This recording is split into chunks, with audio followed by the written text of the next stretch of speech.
देख रहे हैं साधना प्लस न्यूज। आप सभी का स्वागत है उत्तराखंड के हमारे इस बुलेटिन में। आपके साथ मैं अंजलि। बुलेटिन की शुरुआत करेंगे, लेकिन इससे पहले नजर डालते हैं आज की तमाम सुर्खियों पर। वन मंत्री सुबोध उनियाल ने की बैठक, कहा भ्रष्टाचार किसी भी स्तर पर नहीं किया जाएगा बर्दाश्त। पर्यटकों के लिए रेस्ट हाउसेस खोलने की कही बात।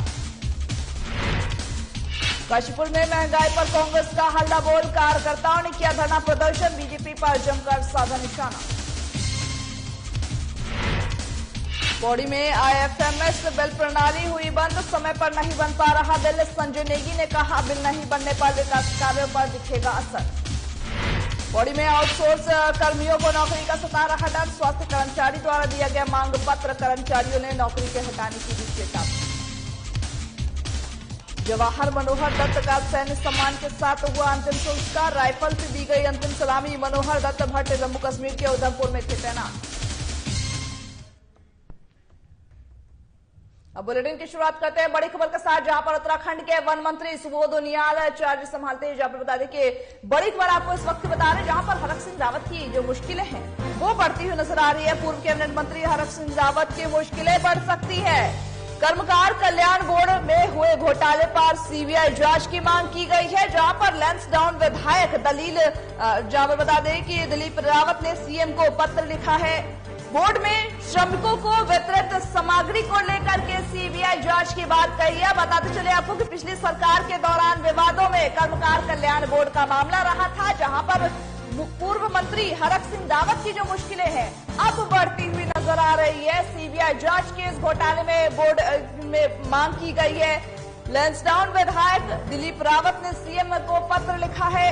बोर्ड में श्रमिकों को जो सामग्री वितरित किए गए थे उसको लेकर के सीबीआई जांच की मांग की जा रही है। बता दें कि पिछली सरकार के दौरान जो ये विवाद था वो बढ़ा था। कर्मकार कल्याण बोर्ड का ये विवाद पिछली सरकारों के दौरान ही शुरू हुआ था। पूर्व कैबिनेट मंत्री हरक सिंह रावत की एक बार फिर से जो मुश्किलें हैं वो बढ़ती हुई नजर आ रही है। कर्मकार कल्याण बोर्ड में हुए घोटाले पर सीबीआई जांच की लगातार मांग की जा रही, जिससे कि हरक सिंह रावत की मुश्किलें बढ़ती हुई नजर आ रही है।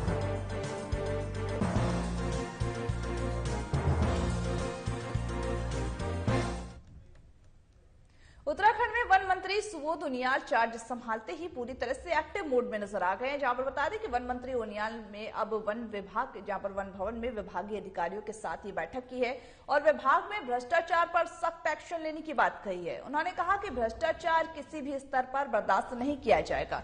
इसके साथ ही साथ वन विभाग में रोजगार के नए अवसर भी सृजित किए जाएंगे। इसके अलावा वन विभाग के रेस्ट हाउसेस को भी पर्यटकों के लिए खोले जाने की बात कही गई है। इसके अलावा उन्होंने वन भूमि में अवैध कब्जों को रोकने, वनाग्नि की घटनाओं पर रोक लगाने और त्वरित एक्शन लेने और साथ ही साथ वन कानूनों की आड़ में लोगों का उत्पीड़न नहीं होने की भी बात कही है। वन मंत्री बनने के बाद, क्योंकि नया विभाग है मेरे लिए, तो आज इसीलिए अपर मुख्य सचिव वन, हॉप और सभी वरिष्ठ अधिकारियों के साथ बैठक हुई, जिसमें विभाग को समझने के साथ साथ जो मेरा स्पष्ट मानना है कि विभाग को प्रैक्टिकल नजरिए से काम करने की आवश्यकता है। क्योंकि हम सब लोग, हमारी अकाउंटेबिलिटी जनता के लिए है कि जनता को कम से कम कष्ट हो और वन संरक्षण भी हो सके। इन दोनों चीजों का समावेश करते हुए किस तरह से जन समस्याओं का निराकरण हो।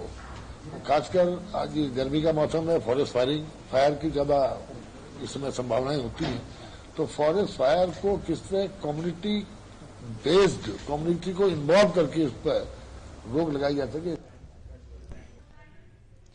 जहां पर वन मंत्री का ये बैठक था, इसी बैठक पर ज्यादा जानकारी देने के लिए हमारे साथ उत्तराखंड से संवाददाता विकास शाह जुड़े हैं। विकास जी, मैं पहले आपसे पूछना चाहूंगी कि ये बैठक कितना महत्वपूर्ण था और इस बैठक में क्या कुछ फैसले लिए गए हैं? बिल्कुल अंजलि, जो नवनियुक्त वन मंत्री हैं सुबोध उनियाल, उन्होंने आज एक पहली बैठक की है, क्योंकि आज उन्होंने जैसे चार्ज संभाला है। चार्ज संभालते ही उन्होंने जो वन विभाग के जो बड़े बड़े अधिकारी हैं, वरिष्ठ अधिकारी हैं, सीएफ, हाप, सभी अधिकारियों के साथ उन्होंने बैठक की है। और सबसे पहले उन्होंने, क्योंकि जो सुबोध उनियाल है पहले अगर देखें तो कृषि मंत्री उन पर विभाग था, तो उनके लिए भी ये नया विभाग है वन विभाग। तो उन्होंने भी जो है जो वन विभाग की जो समस्याएं हैं, किस तरीके की आगे वन विभाग की जो कई प्रकरण हैं जो लंबित पड़ रहे हैं, उनको भी जो है समझने की कोशिश की और सभी अधिकारियों से भी जो उन्होंने एक शिष्टाचार भेंट की है, एक मुलाकात भी की है और चर्चा भी की है आगे को लेकर कि क्या वन विभाग में क्या क्या ऐसी समस्याएं हैं, चाहे वो वनाग्नि को लेकर हो और रोजगार और स्वरोजगार किस तरीके से जो है वन विभाग के जरिए सृजित किए जा सकते हैं। इन तमाम बिंदुओं को लेकर जो उन्होंने अधिकारियों की बैठक की है। चार्ज संभालते अगर देखें तो जो सुबोध उनियाल है वन मंत्री, उन्होंने सभी अधिकारियों को ये भी निर्देश दिए कि भ्रष्टाचार जो है बिल्कुल बर्दाश्त नहीं किया जाएगा, क्योंकि वन विभाग एक महत्वपूर्ण विभाग होता है। यहाँ पर वन से जुड़ी हुई जो प्रकरण काफी लंबे समय से जो पेंडिंग चल रहे हैं, उन कामों में तेजी लाई, तो साफ तौर से जो है कड़े निर्देश जो है सभी अधिकारियों को दिए गए। जी बिल्कुल बिल्कुल, सभी अधिकारियों को उचित दिशा निर्देश दिए गए और साथ ही साथ जैसा कि आपने कहा कि साफ तौर पर उनको हिदायत दे दी गई है कि भ्रष्टाचार बर्दाश्त नहीं किया जाएगा। विकास जी, मैं आपसे ये भी जानना चाहूंगी, जैसा कि इस बैठक में आग को लेकर के, जंगल में जो गर्मियों की वजह से आग लग जाती है उसको लेकर के भी चर्चा की गई है, तो उसको लेकर के क्या कुछ इंतजाम करने की बात कही गई है? बिल्कुल अंजलि, आपने बड़ा महत्वपूर्ण सवाल किया है, क्योंकि वन विभाग में अगर बात करें तो गर्मियों का सीजन आने वाला है। आपने ठीक कहा, गर्मियों के सीजन में जो वनाग्नि है वो काफी जो है देखी जाती है हर जगह। और पिछले साल की अगर बात करें अंजलि, तो पिछले साल यहाँ पर कई वन सम्पदा जो है जलकर राख हुई थी। तो इस बार दोबारा ऐसे जो घटनाएं हैं, आग की घटनाएं, वो ज्यादा न फैली, क्योंकि पिछले साल अगर देखें तो भारी संख्या में जो है वन संपदा को नुकसान पहुंचा था। केंद्र सरकार से दो जो है हेलीकॉप्टर यहाँ पर भेजे गए थे और आग बुझाने का कार्य किया गया था। लेकिन इस बार जैसे ही जो चार्ज संभाला वन मंत्री जो सुबोध उनियाल है, उन्होंने सख्त हिदायत वन कर्मचारियों को और वरिष्ठ अधिकारियों को दी है कि जो ये वनाग्नि का जो मुख्य कारण है, किस तरीके से लगती है, इनको रोकने के लिए जो है प्रयास करने के लिए जो आम जनता है उनका भी जो है सहयोग लिया जाए और जागरूकता अभियान वन विभाग द्वारा जगह जगह ग्रामीण स्तरों पर जो है लगाया जाए। क्योंकि अमूमन देखा जाता है कि जो पहाड़ी क्षेत्र हैं वहां पर ज्यादातर जो है आग लगने की घटनाएं सामने आती है। तो जागरूकता एक अभियान और सभी की सहभागिता, जो वन विभाग के कर्मचारी और प्रदेश की जो जनता है उनका भी सहयोग लिया जाएगा और एक जागरूकता अभियान भी चलाया जाएगा, ताकि आग की घटनाओं को जो है रोका जा सके। दूसरी महत्वपूर्ण बात अंजलि ये है कि रोजगार किस तरीके से सृजित किया जाए। जो वन विभाग के जो रेस्ट हाउसेस हैं, कई ऐसे क्षेत्रों में, हर प्रदेश के हर 13 जो जिले हैं, हर ब्लॉक खंड में जो है वन विभाग के अच्छे उच्च क्वालिटी के जो रेस्ट हाउसेस हैं, वो उनको भी जो है अब कमर्शलाइज करके जो ऑनलाइन बुकिंग, जो पर्यटक वहां पर पहुंचे, क्योंकि ये भी बात कहीं ना कहीं बेहद हद तक सच है कि जो रेस्ट हाउसेस है वन विभाग के, वो काफी खूबसूरत और अच्छी लोकेशन में पहाड़ों पे होते हैं। तो ऐसे में पर्यटक वहां पर पहुंच सकते हैं और वहां के स्थानीय लोगों को भी जो है उससे रोजगार मिलेगा। तो वन मंत्री ने साफ तौर पर यह भी निर्देश दिए कि जो आज तक जो धूल छांक रहे थे जो रेस्ट हाउसेस, वहां पर अब उसको कमर्शलाइज करके वहां पर पर्यटक उनकी कराया जाए। बिल्कुल विकास जी, जो वन मंत्री उन्होंने साफ तौर पर अपना कार्यभार संभालते हुए जो एक्शन मोड में नजर आ रहे, बहुत बहुत शुक्रिया आपका हमारे साथ जुड़ने के लिए। अब बढ़ते अगली खबर की ओर। महंगाई पर एक बार फिर से सियासी पारा चढ़ गया है कांग्रेस नेता नरेंद्र चंद्र की अगुवाई में, जहां पर देश में बेतहाशा बढ़ती महंगाई के खिलाफ कांग्रेस कार्यकर्ताओं ने धरना प्रदर्शन कर विरोध जताया है। कांग्रेस नेता नरेंद्र चंद्र ने कहा कि केंद्र और प्रदेश की बीजेपी सरकार के शासन में पेट्रोल, डीजल आदि खाद्यान्नों के दामों में दोगुना बढ़ोतरी कर जनता का जो बजट है वो पूरी तरह से बिगाड़ कर रख दिया है। उन्होंने यह भी कहा कि देश की अर्थव्यवस्था पूरी तरह से चरमरा गई है। साथ ही उनका कहना है कि कांग्रेस शासनकाल में जिन वस्तुओं की मामूली दाम थे, आज उनके दाम उस रेट से कई गुना बढ़ चुके हैं।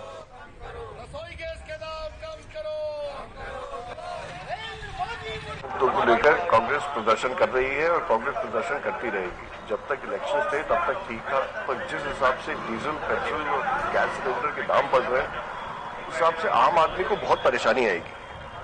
अगर डीजल के दाम बढ़ेंगे, ट्रांसपोर्ट के दाम बढ़ेंगे, तो हर चीज के दाम, जैसे सब्जी है, हर चीज के दाम बढ़ेंगे, बेसिक नेसेसिटीज के हर चीज के दाम बढ़ेंगे, उसको आईएफएमएस बिल प्रणाली के बंद होने से विभिन्न विभागों के बिलों के बनने की प्रक्रिया पूरी नहीं हो पा रही है, जिससे कि बजट के लैप्स होने की संभावनाएं भी बढ़ रही है।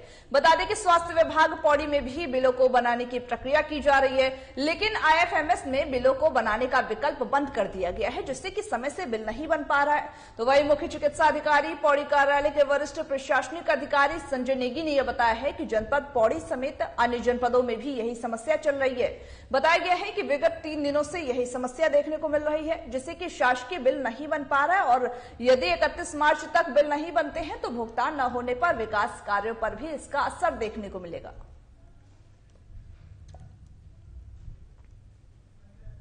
ये स्वास्थ्य विभाग का ही मामला नहीं है। जैसे कि आप देखिए जनपद में जितने विभाग हैं तो आए दिन व्हाट्सएप के माध्यम से जानकारी मिल रही है कि कई विभागों में इकोसिस्टम जो हमारा बिल बनने का सिस्टम होता है वो कई दिनों से। बुलेटिन में वक्त हो चला एक छोटे से ब्रेक का, जल्द होंगे हाजिर।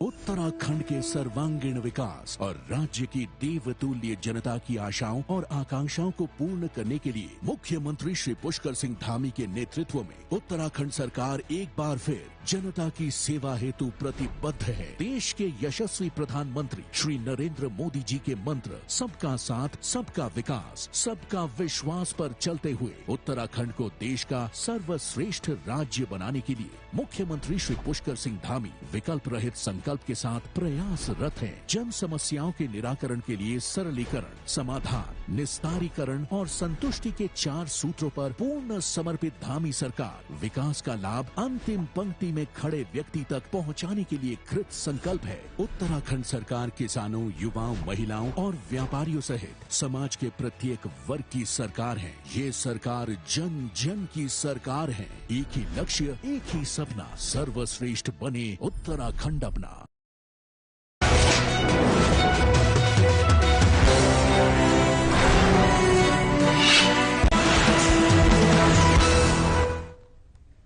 ब्रेक के बाद आप सभी का एक बार फिर से स्वागत है उत्तराखंड के हमारे इस बुलेटिन में। बढ़ते हैं खबरों की ओर। जनपद पौड़ी में स्वास्थ्य विभाग में कार्यरत आउटसोर्स कर्मियों को अपनी नौकरी जाने का डर सता रहा है, जिससे कि ये कर्मचारी अपने भविष्य के प्रति असुरक्षित महसूस करने लगे हैं। कर्मियों का ये कहना है कि अगर उन्हें हटाया जाता है तो राज्य भर में कोविड के समय में लगे हुए जो सभी स्वास्थ्य कर्मी आंदोलन करने के लिए मजबूर होंगे। स्वास्थ्य विभाग की मंडलीय निदेशक डॉक्टर भारती राणा ने कहा कि स्वास्थ्य कर्मचारी द्वारा मांग पत्र उन्हें दे दिया गया है, जो आज ही के द्वारा शासन को भेज दिया जाएगा। उन्होंने यह भी कहा कि यह पूरा मामला शासन स्तर का है, जिसमें आगे का निर्णय भी शासन को ही लेना है। हमारी मांगे, हमारी सेवाएं, हमारी सेवाएं, हमारी मांग।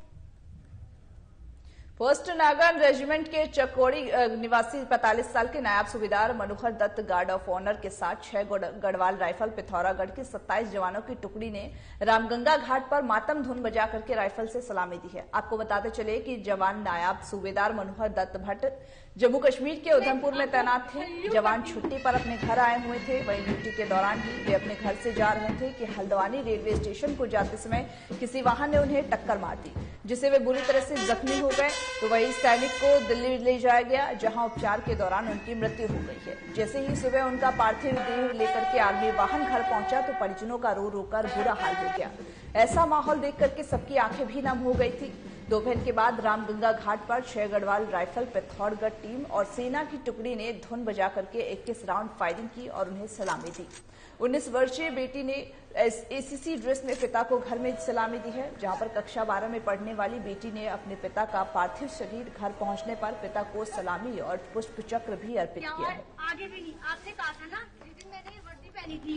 मेरे भाई साहब नायब सूबेदार मनोहर दत्त फर्स्ट नागा रेजिमेंट से बिलोंग करते हैं।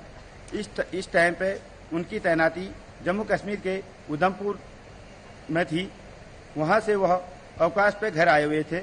अवकाश से जाते समय रेलवे स्टेशन जाते समय हल्द्वानी में उनका सड़क हादसे में घायल हो गए, जहां से उनको उपचार के लिए आरआर हॉस्पिटल दिल्ली में ले जाया गया, जहां उपचार के दौरान 29 मार्च 2022 को उनका निधन हो गया। और आगे भी नहीं, आपने कहा था ना जिस दिन मैंने ये वर्दी पहनी थी तू मेरा पॉप है, मेरा बेटा है और मैं वादा करती हूँ कि मैं इस वर्दी का और इस बेटे का फर्ज जरूर निभाऊंगी। मैं हूँ बेटी, लेकिन अभी मैं आपके सामने एक बेटा बन के आई हूँ, तो मैं आपको सल्यूट करती हूँ। इसी खबर में ज्यादा जानकारी देने के लिए हमारे साथ संवाददाता अमित नौटियाल जुड़े हैं। अमित जी, पहले तो मैं आपसे जानना चाहूंगी कि ये शहीद जवान थे वो किस बटालियन के थे और साथ ही साथ इन्होंने कब सेना में अपनी एंट्री ली थी? बिल्कुल, अगर मेरी बात की जाए तो खबर सामने आई है। नायब सूबेदार जम्मू कश्मीर को दक्षिण नगर में तैनात थे। वो छुट्टी मनाने के लिए अपने गुजरात जनपद में ऐसे गाँव आए थे और जब छुट्टी उनकी बीत जाने के बाद जो है 1 मार्च को ड्यूटी जा रहे थे तो उसी बीच एक गाड़ी आई और उनकी टक्कर मार दी, जिसमें वो पूरी तरह से जख्मी हो गए और जवान को घायल जवान को यहाँ आर्मी अस्पताल दिल्ली ले गया, जहाँ उनकी 29 तारीख को देर शाम मौत हो गई। और इसकी सूचना जैसे ही परिजनों को मिली 8 के घर पहुंचा तो वहां पर परिजनों का रो रो कर बुरा हाल हो गया है। अगर बात की जाए तो 6 गढ़वाल राइफल की टीम और सेना के टुकड़े ने उनको सैन्य सम्मान के साथ दिखाई दी। और बात की जाए तो फर्स्ट विजयनगर रेजिमेंट के सिपाही थे जिसकी मौत सभी राज्यपाल सभी ने बताया। जी अमित जी, मैं आपसे ये भी जानना चाहूंगी कि शहीद जवान का कब एक्सीडेंट हुआ और साथ ही साथ दिल्ली के किस हॉस्पिटल में इन्हें भर्ती कराया गया था? बिल्कुल अंजलि, अगर बात की जाए तो 1 मार्च को उनका एक्सीडेंट हो गया था। काफी बुरी तरीके से वो जख्मी हो गए थे। उसके बाद उनको आर्मी अस्पताल दिल्ली में उनका उपचार कराया गया। इसके उपचार के दौरान उनका 29 तारीख को निधन हो गया था। जैसे उनका निधन हो गया तो उनका डेड बॉडी उनके गाँव उनका पार्थिव शरीर उनके गाँव पहुंचा और वहाँ पर लोगों का क्षेत्र में जैसे ही उनका पार्थिव शरीर पहुंचा तो वहाँ शोक की लहर पहुंच। उनकी बेटी जो शहीद जवान की बेटी है वो एनसीसी की कैडेट, उन्होंने उनको अंतिम विदाई दी। उनके बेटा के कारण अंतिम विदाई दी। जी बिल्कुल, बहुत बहुत शुक्रिया हमारे साथ जुड़ने के लिए। जहाँ पर थल के जो सेना थे उनके वो शहीद हो गए हैं और उनको 21 टुकड़ी की जो सेना थी उन्होंने सलामी दी है। बढ़ते हैं अगली खबर की ओर। सरोवर नगरी नैनीताल में कुमाऊं मंडल आयुक्त दीपक रावते ने नैनी झील में पर्यटकों के बिना लाइफ जैकेट के पहनने नौकायान करने से संबंधित मामले को लेकर के गंभीरता से लिया है और नगर पालिका ईओ जहां पर अशोक कुमार वर्मा को फटकार लगाई है। आयुक्त ने कहा कि नैनीताल पर्यटन के लिहाज से पूरे विश्व में जाना जाता है। उन्होंने पर्यटक से भी कहा कि बिना, जहां पर बताते कि उन्होंने पर्यटक से कहा कि बिना लाइफ जैकेट के नौका विहार न करे। अधिशासी अधिकारी वर्मा के साथ साथ नाव चालकों को भी इस बारे में हिदायत दी गई है कि कोई भी चालक और पर्यटक बिना लाइफ जैकेट के पहने हुए सवारी करता हुआ अगर पाया गया तो वो दंड का भागी होगा। नैनीताल सरोवर नगरी में बाहर से आए हुए हस्तशिल्प व्यापारियों द्वारा जो स्टॉल लगाए गए हैं उनका भी कुमाऊं आयुक्त दीपक रावत ने दौरा किया है। उन्होंने हस्तशिल्प को बढ़ावा दिए जाने की भी बात कही है। जहां पर नैनीताल के कुमाऊं मंडल आयुक्त नैनी झील के पर्यटकों को उन्होंने साफ तौर पर हिदायत दी है कि अगर बिना लाइफ जैकेट के उन्होंने यात्रा की उन्होंने मतलब की सवारी की तो उन पर कार्रवाई की जाए, क्योंकि अक्सर देखा जाता है बिना लाइफ जैकेट के वो लोग नौका यात्रा करते हैं जिसकी वजह से कई बार डूबने से उनकी मौत हो जाती है। इन सब मामलों को रोकने के लिए नौका चालकों और साथ ही साथ जो वहां पर पर्यटक आए थे उन सभी को ये सख्त हिदायत दी गई है कि बिना अगर नौका विहार करना है तो उसके लिए लाइफ जैकेट पहनना बेहद जरूरी है जिससे आपकी सेफ्टी हो सके। और इसको लेकर के साफ तौर पर पर्यटन के लिहाज से भी ये पूरी जो विश्व में यहाँ का नैनीताल का जगह जाना जाता है, जिसको लेकर के अभी नौका विहार करने की ये हिदायत दी गई है लाइफ जैकेट पहन करके। आयुक्त आज निरीक्षण करने पहुंचे थे, इस दौरान सभी को उचित दिशा निर्देश दिए हैं। नौकायान जो चलाते हैं उनको उचित दिशा निर्देश दिए गए हैं और साथ ही साथ पर्यटन को आगे बढ़ावा देने के लिए भी वहां पर क्या कुछ कमियां हैं उसके भी निरीक्षण किया गया है।